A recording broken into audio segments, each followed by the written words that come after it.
Minus, um, multiply.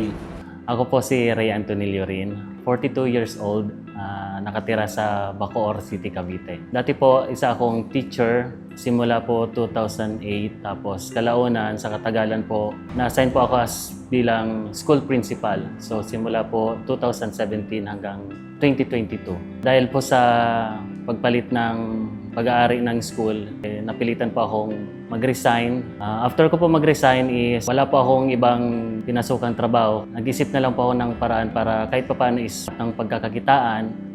Nahanap kong pagkakakitaan is yung tutorial. Since yung asawa ko po ay nagtuturo sa isang school din, doon na rin po nire-recommend nila ako na maging tutor ng mga estudyante po doon sa school na tinuturoan ng asawa ko. Pagkatapos po noon ng pag-tutorial is pinasok ko na rin po yung pagtatahi. Since may background naman po ako ng pagtatahi kasi siguro naman ako na rin sa nanay ko ang pagtatahi kasi yung nanay ko is nananahi talaga. Na-adapt ko na rin po yung pagtatahi kaya tumatanggap din po ako ng pagtahi ng mga uniform, mga repair, pati po pagtatahi ng mga sofa or nag-upholstery rin po ako. Pati po ang paggagawa ng seat cover ng mga motor. Lahat po na may kanalaman sa pagtatahi, yun po, kinukuha ko hanggat may kaya ko pong tahiin, ginagawa ko po. Aside po sa pagtatahi, pag-tutorial, pinasok ko rin po yung pag-organize ng mga hiking. Kasi before, hilig ko yung umakyat ng bundok. Kalaunan, pinasok ko na rin yung pag-organize ng mga event ng pag-hike ng mga bundok. Yung mga bundok po na ino-organize ko is dito lang po sa sa Luzon, sa specifically po sa Batangas, Zambales, sa Bataan, sa Benguet area din po, Baguio. Pinasok ko po itong mga trabahong to dahil siguro po sa hirap na rin po ng buhay ngayon. Ayaw ko rin pong maranasan ng aking pamilya yung mga pagkukulang na kakailanganin nila. Iniisip talaga na kahit papaano is makakuha ako ng pagkakitaan para matustusan yung mga pangangailangan sa amin sa bahay, tina rin po yung sa anak ko.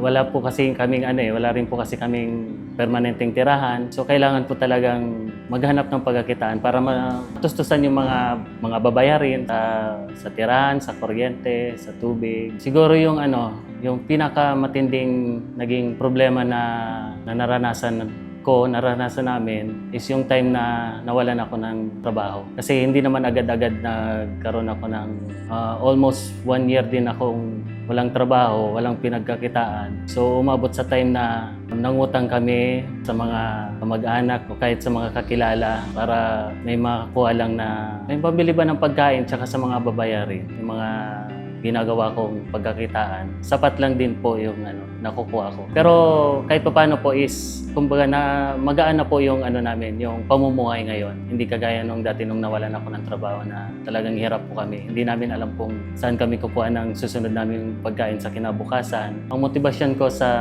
siyempre yung pamilya ko. Kasi yun nga, yun sa mga iniisip ko na pinagsisikapan ko na kahit paano is matustusan yung mga pangangailangan ng pamilya ko. Kahit busy po ako sa kunyari sa mga pagtatahi, ako naman is time management. Since ang asawa ko naman is may trabaho, tapos yung anak ko is nandyan, nagagawa ko pa rin na magluto ng pagkain nila. Tsaka pagkatapos ng trabaho ko ng alas 5 or alas 6 na ng gabi, banding na kami ng kaming pamilya. Nagpapasalamat ako sa Diyos kasi kahit papano alam ko po sa sarili ko na hindi kami pinapabayaan. Kasi nakaka-survive kami sa pang-araw-araw na pangangailangan namin. Sa tingin ko rin is alam ng Diyos na may kailangan kami, binibigay niya naman. Kasi may mga times na pag wala kami, may mga dumadating na customer kunyari na magpapatay. May mga times din na pag may bibigla na lang na may magko-contact sa akin para magpa-organize ng client. Bilang tatay, isipin lang lagi natin na tayo dapat ang maging provider sa ating pamilya. Isipin natin lagi yung pamilya natin. Gawin natin silang inspirasyon para maging masipag tayo at huwag tayo mawala ng pag-asa. Tsaka kung ano yung mga alam nating gawin para kahit papaano is matustusan ng ating pamilya, gawin natin. Kaya ipagtiwala natin sa Diyos lahat ng ating ginagawa. Lakipan natin ng sipag at tiyaga, laban lang.